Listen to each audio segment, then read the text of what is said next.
It was farmland. And so it was plowed fields and canals, and I could see the Red River down there. I could see the city off to my forward, and tree lines, but every tree line, the moon would shine off of what appeared to be a metal roof, and there were houses wherever there were trees. And the airplane crashed as I was drifting down, so I was relieved that I'd gotten away from it. And as I finally, the main thing, I want to hit the ground without breaking anything, and landed on the edge of a field, rolled into a ditch, which was on the side of a railroad track. So it was a soft landing in soft dirt and a nice roll into a shallow ditch. Got out of the parachute as fast as I could, disabled my emergency locator beacon so they couldn't home in on me, and I could hear people coming. So I ran down the ditch about 20 or 30 yards, and then hit the deck to keep hidden as long as possible. I had a full moon, so it wasn't going to last long, because they knew where I was. And I pulled out my comm radio and made a call up that I was Charcoal 1 Delta, which Delta was the navigator. Charcoal 1 was our flight position. I was on the ground, alive, surrounded, and would be captured, so that somebody would perhaps know that I was alive. As far as I know, nobody heard it. Then I disabled that radio. Somebody spotted me, put out the alarm. I remembered about then I had a 6-shooter in my survival vest that was loaded, and I thought, that's not good.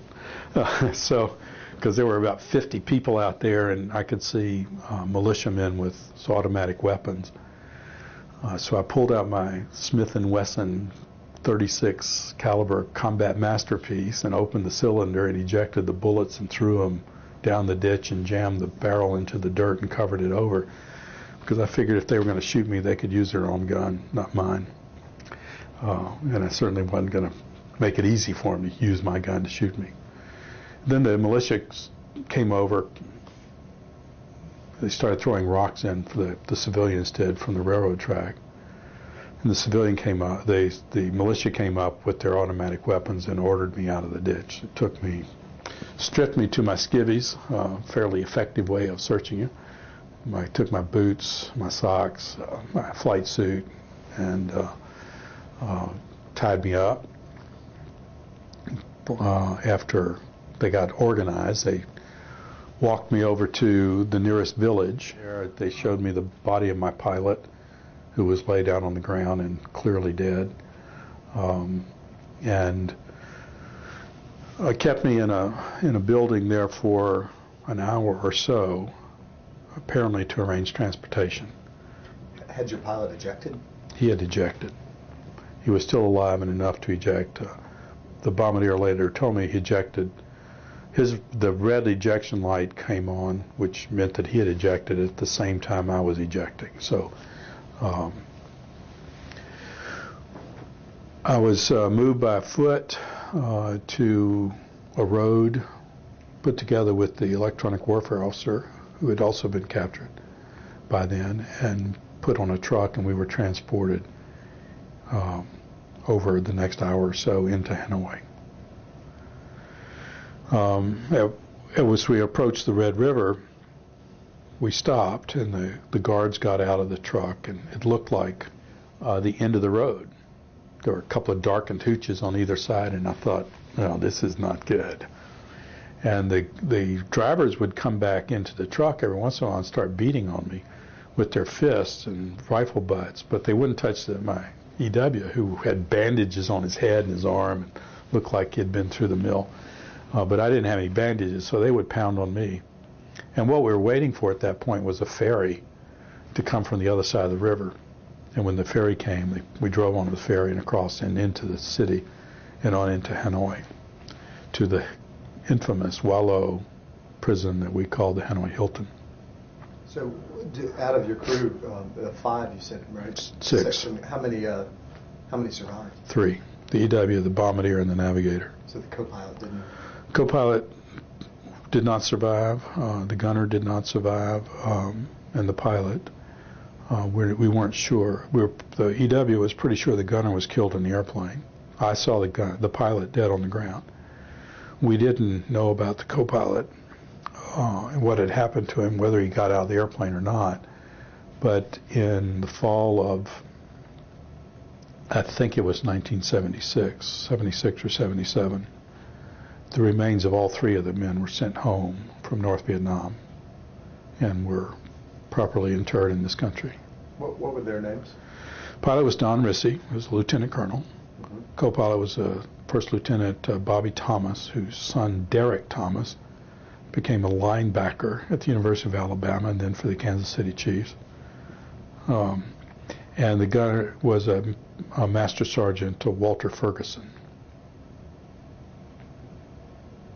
And then who were the other two men that were captured with you? Tom Simpson, Captain Tom Simpson was the EW, and Major Dick Johnson, Richard Johnson, was the bombardier. And so what happened as you, when the SAM hit your plane, did you feel it? Did you know No. you'd been hit?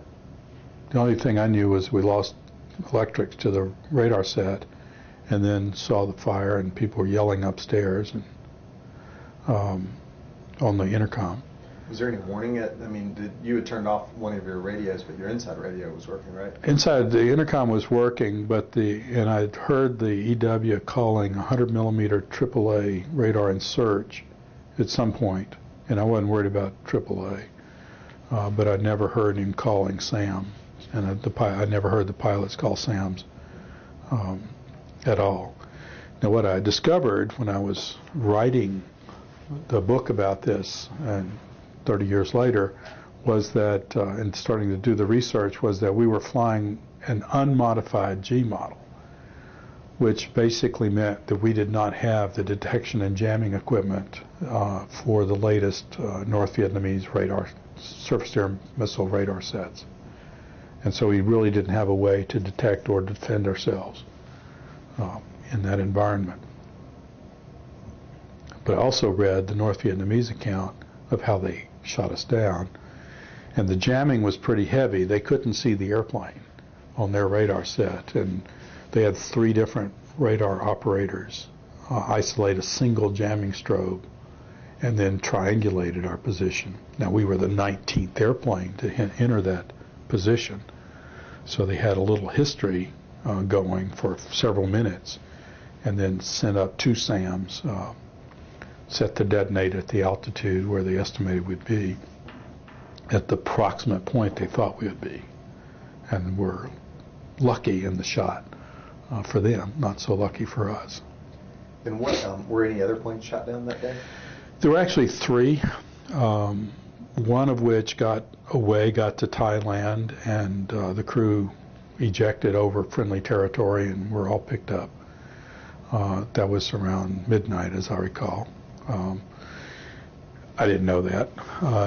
The next one that went down over the city was around 6 in the morning, and it was a D model out of Guam, out of Utapao, Thailand, that was shot down.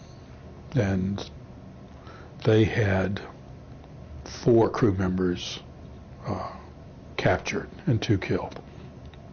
Well, so tell me about your entry into the Hanoi Hilton. What were your first impressions, and what was your expectation of capture based on your training and what you were told? Well, the training was that we would be harshly interrogated, perhaps even tortured. We knew that torture had been a routine practice in North Vietnam. We were the first, Tom Simpson and I, as we entered the Hanoi Hilton, were the first 2 B-52 crew members ever to be in enemy hands. So we were very concerned that we would be singled out for especially harsh treatment, perhaps even moved to Russia, and that things would not go well. We were roped, which meant we had our elbows tied together behind our backs. They were touching, so it was very painful. We were blindfolded, and we were in our skivvies, and it was around 30 degrees, cold, standing on a concrete floor in our bare feet. We were not allowed to sit. We were in separate interrogation rooms. And then we were interrogated for the rest of the night, off and on. They would come to me, they'd go to him. When they caught the other guys from the next airplane, they were included in the little circle of interrogation.